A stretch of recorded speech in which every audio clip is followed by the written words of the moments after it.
দর্শক, খুলনা নগরীর মোল্লাপাড়ায় আছেন সহকর্মী আশরাফুল ইসলাম নূর। যুক্ত হচ্ছি তার সঙ্গে। নূর, নিশ্চয়ই শুনতে পাচ্ছেন আমাকে?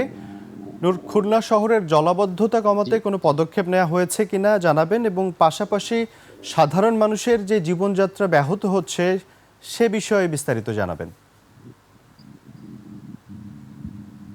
নাজির, আমি আপনার মাধ্যমে দর্শকদেরকে জানাতে চাই যে সোম এবং মঙ্গলবার কিন্তু খুলনাতে মুষলধারে বৃষ্টি হয়েছিল এবং সেটা রেকর্ড পরিমাণে বর্ষা মৌসুমের শুরুতেই যে বৃষ্টি হয়েছিল গত বুধ এবং বৃহস্পতিবারে নগরীতে সেই বৃষ্টির পানি কিন্তু সব নিম্ন অঞ্চল থেকে অপসারিত হয়নি। আমি যদি আপনাদেরকে একটু দেখাই তাহলে দেখাতে পারবো যে আমরা এখন আছি আইডিয়াল আইডিয়াল কলেজ প্রাঙ্গণে, সেখানে যে পানির জলাবদ্ধতার সৃষ্টি হয়েছে এবং সম্প্রতি গতকাল আমরা জেনেছি যে কেসিসির পক্ষ থেকে 5 সদস্যের একটি ভ্রাম্যমাণ টিম গঠন করেছে এই জলাবদ্ধতা নিরসনের তদারকি টিম।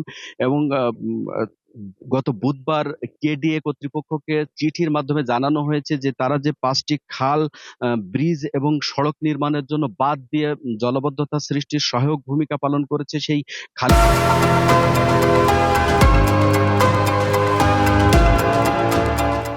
বাঁধ অপসারণের জন্য কেসিসি থেকে কেডিএ কে জানানো হয়েছে। আর গত 2 দিন বৃষ্টিপাত কম হলেও আহ, মঙ্গল এবং সোমবারের যে বৃষ্টিপাত হয়েছিল খুলনায়, সেই জলাবদ্ধতা থেকে কিন্তু এখনো মুক্ত পায়নি নগরবাসী। নগরবাসী দ্রুত পানি নিষ্কাশন ব্যবস্থা কার্যকর পদক্ষেপ নেয়ার পাশাপাশি গেল 15 বছর পানি নিষ্কাশন খাতে যে হাজার হাজার কোটি টাকা ব্যয় হয়েছে, এই দুর্নীতির শ্বেতপত্র দেখতে চায় খুলনাবাসী। বিভিন্ন নাগরিকদের দুর্ভোগের সাথে সাথে কিন্তু এই দাবি এখন জনদাবিতে ফুটে উঠেছে। নগরবাসী খুব দ্রুত পানি নিষ্কাশন ব্যবস্থার কার্যকরের মধ্য দিয়ে তাদের এই যে পানি নিষ্কাশন খাতে যে দুর্নীতি এবং অপব্যবস্থাপনা হয়েছে, সমন্বয়হীনতা হয়েছে, এই শ্বেতপত্র দেখতে চায় খুলনাবাসী। এই ছিল আমার কাছে সর্বশেষ। নাজিউর।